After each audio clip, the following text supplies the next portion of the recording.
Allora, sempre seguendo il presidente Luca Zai, allora ci ha portati qui a conoscere un'imprenditrice del vino, sono poche ma ci viene da dire buone.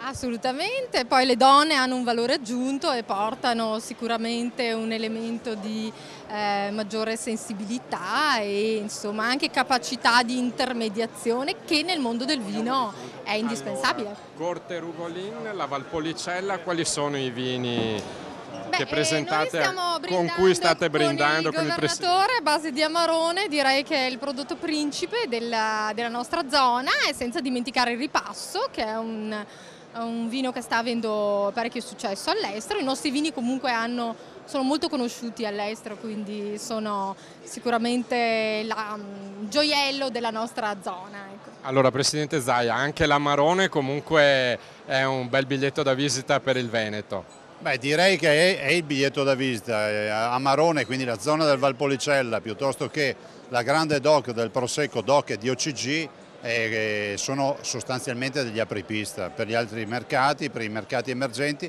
e per trascinare anche quei vini eccezionali che abbiamo ma che non sono conosciuti.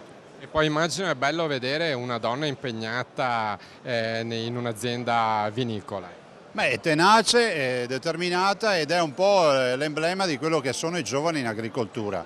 E ricordiamo che poi le aziende vitivinicole gestite da donne hanno un incremento del fatturato del 10-15% in virtù del fatto che loro sono più disponibili, che so, alle cantine aperte, a tutto il tema del turismo del vino. È un tema che comunque anche qui in Valpolicella dà i suoi risultati. Allora, grazie Presidente Zaia, Presidente Cia, allora Furlani, benvenuto. Le donne sono un valore importante.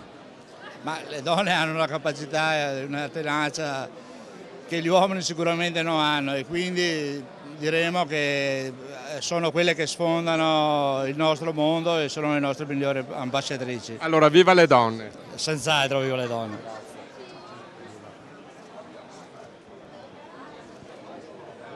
Ok. Sì.